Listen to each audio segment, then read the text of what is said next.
All right, so today what we're doing is the franchise tips, tricks, settings to help you out with your franchise. Every year I like to do this video because I know there are some new users who don't really understand the settings or just certain things within franchise that need some help. And also there are some people that have been playing the game for quite a few years that still have some questions about the mode. And that's why I like to help you out with the settings and certain things that might make your experience a little bit better. And I'm also noticing that only one of my lights is working, but you know what, we're just gonna rock with it. So with that being said, let me talk to you about the first thing that I noticed that is kind of big. Rosters aren't fully up to date, and normally SDS does put out an opening day roster update. So if you want to wait till opening day, which is just right around the corner, you could to see if that kind of fixes the things that are missing or not up to date. But if you can't wait and you need to get into it right now, let me break it down for you. So right away, I've noticed that Kodai Senga is not with the Mets. Tatis is not in the game at all. And there's also a couple free agency moves that just weren't done yet. And the big thing is Tatis won't get reinstated into the game until his suspension is over. That's just something that SDS does. If a player is suspended, they're usually not in the game. But if you do want to add Tatis, Senga, you just can't wait. What you're going to do is you're going to go to the vault, and you're either going to go to the roster section and you're just going to find a roster. There's not a lot out right now just because the game came out. I was rocking this one day one with custom Tatis. It's the live roster that SDS uses. It's just they threw a Tatis on there. So if you don't feel like doing the work, you can just do that, rock with that roster. But if you want to add Senga, you want to add Tatis, what you're going to do is you're going to go to the player section, and the vault is always super buggy. So if you ever see item is unavailable, just hit R2 and then go back, and it usually loads. Not always, but sometimes. So we have a Senga here.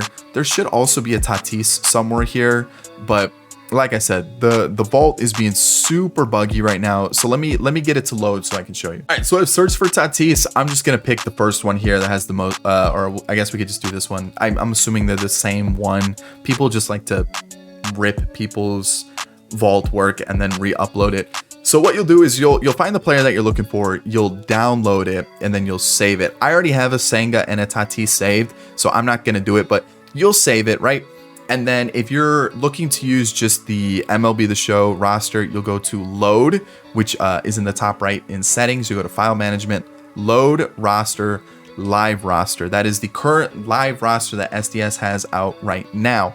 If you have a custom roster that you downloaded from the vault and you want to tweak some things, you'd go to load roster, save roster, and then you would load that roster that you've been working on. But since we're just gonna rock with the live roster so I can show you how to import a player, this is what you're gonna do. You're gonna go to there, you've loaded that roster, you're gonna go to the roster control section, roster control in the bottom left, and then go to the team like the Mets, and we'll manage import player, and then you have to replace a player. So you'll click on them, you'll go import pitcher, and then we'll import Kodai Senga. So like I said, I've downloaded Kodai Senga from the vault. We'll also go to the Padres here, and what we'll do is we'll import a Tatis version, so he's in the game as well. I'm not sure if the contracts are up to date. You can check on that. We can just go back out here. We can go to edit player, and we'll go to the Padres here really quickly and see if Tatis's contract is up to date. It is. So this version of Tatis that I downloaded did have a bigger contract, which you can only go up to 10, but there it is. So there it is. Sometimes the contracts may not be up to date, so you have to edit the player yourself, or if you're just looking to edit a player, there you go. That's the section that you'll do it. So once you're done with that, you've edited the player and you're good to go. Save roster, save custom roster, and then save it as whatever you want, and you're good to go. I'll just overwrite this just so that we have it. Boom, there we are. So next up, you've done that. You want to start a new franchise. Here we go. We're going to go to franchise, and this is what we're going to do. In the bottom left, it has the more options. If you hit that, it'll give you a start new save, load a save file, one of your previous franchises, or you can get something from the cloud.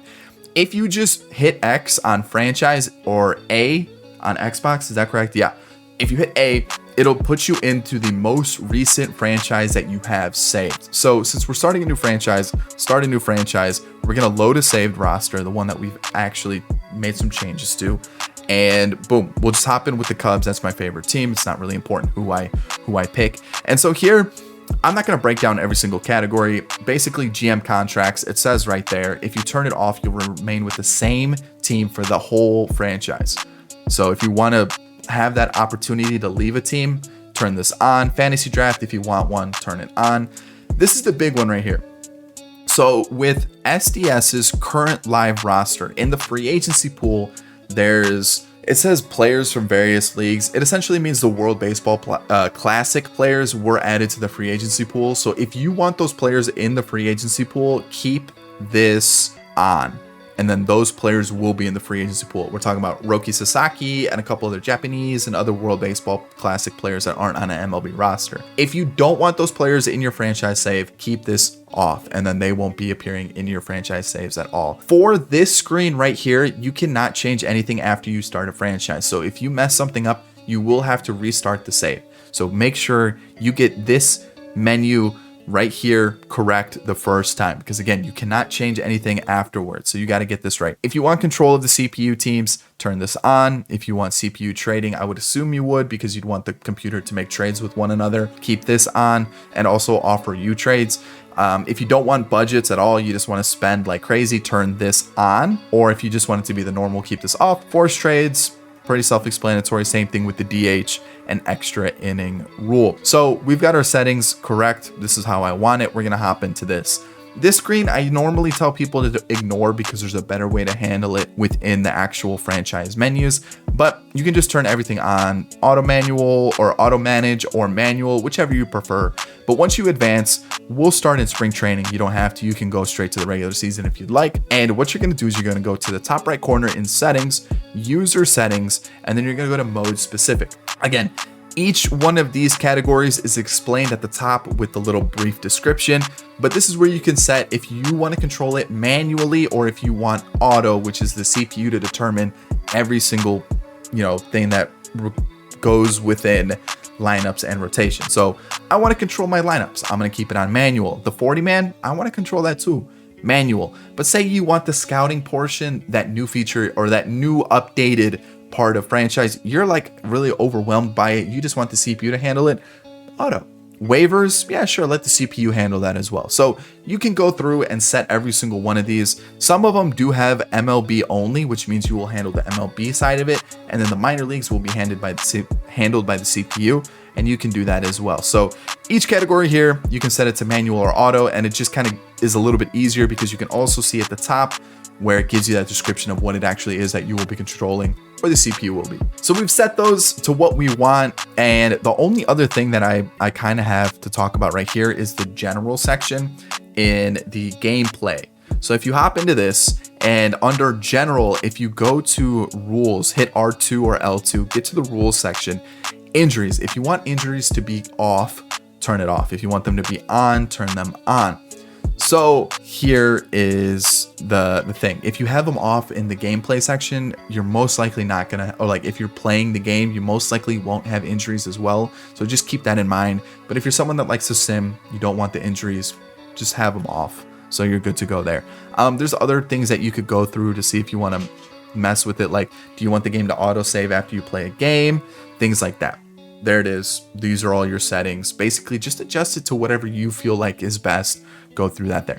One other thing I like to talk about is the sliders. The main one I want to talk about is trade frequency. I normally turn it down 1 or 2 notches. With this year's game, you might be able to get away with it, leaving it as is. But just because I noticed that some teams do go a little bit trade happy, and I know that does happen in real life, but if you want to take it down just a notch or 2, I feel like that's usually a safe spot. Once you start getting down here, then you really just have no trades at all. I normally just go 1 or 2 notches, and I feel like that's pretty good. It's pretty comfortable. The rest of the sliders, I'm still trying to figure out how the gameplay is or how often injuries do happen when the injuries are on. So I haven't fine-tuned these just yet.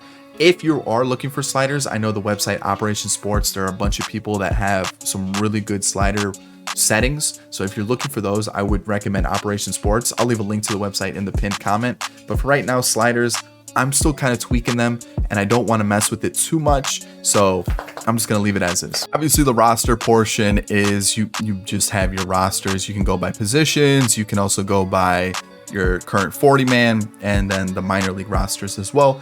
Clicking on a player gives you all the different options that you can do to that player. So there's that. It's pretty self-explanatory, this portion of it. Depth charts gives you kind of a breakdown of kind of a projection for what your team's looking like over the next 5 years. Here, you can really only choose trade a player or free agents, so it's pretty limited, but it's more of a look into the future for your team.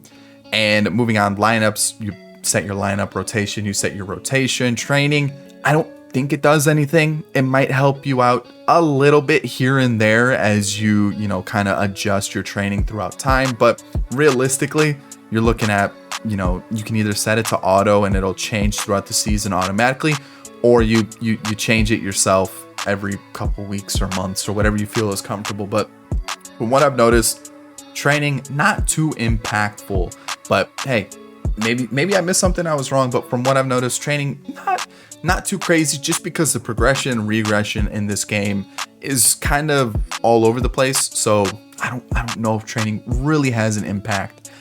Transactions, it gives you the pending transactions, so essentially your waiver wire. It also gives you the completed transaction. It'll give you every transaction that has happened within the MLB within the season. So there's that. And then the one thing that I like in this one right here is the handbook.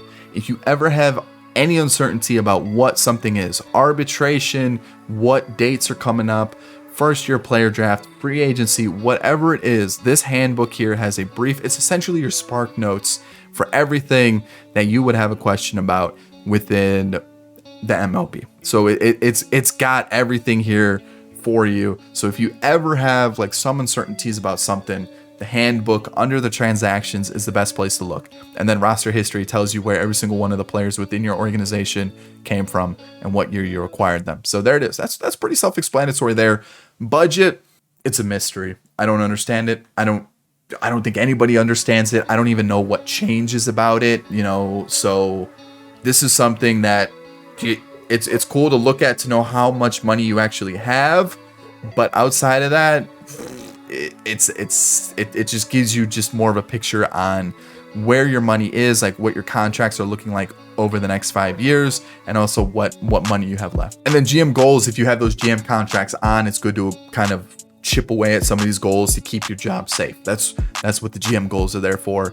And then of course, free agents, sign your free agents, trades, makes your trades, contracts for coaches and scouts. Again, the one thing I would say is get good scouts. That's actually important. I don't know if good coaches make a difference, but good scouts do, because you've got a scout this year. And let me tell you, I will be making a scouting video. I will be the new scouting system. I'm gonna admit it, I spent like 5 hours doing drafts last night.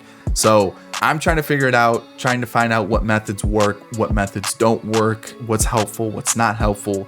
So I'm gonna make a separate scouting video because I feel like that's gonna take some time. When it's coming out, I don't know 100% because I'm still working on the draft. But yeah, we'll figure it out. And then player search player. I mean, it's pretty self-explanatory stuff up here as well as I'm covering it. Standings, stats, self-explanatory. If you ever feel like you want to change your stadium assignments is right here.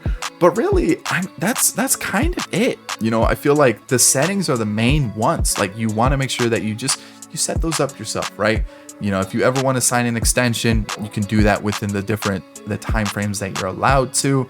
And then, you get to the regular season, you get to the off season. It's pretty self-explanatory. It's all kind of laid out. I feel like that's about it. One thing I will say about free agency is with arbitration, try to make sure that you do offer players who are arbitration eligible arbitration. There was a point where I would make mistakes in rebuilds where I would just offer every single player a new contract. Essentially, I was trying to re-sign them or extend them their contract rather than offer them arbitration. Arbitration a lot of the times is a lot cheaper than the contract, so offer them that arbitration. But if you do have to offer them a contract, go ahead and give them a contract. Just try to get them as low as possible. An example I'll show you is I just hopped into the free agency screen right here. Basically, the interest bar is what you're trying to work with. So normally you have to get it to about 3/4 to get them to sign.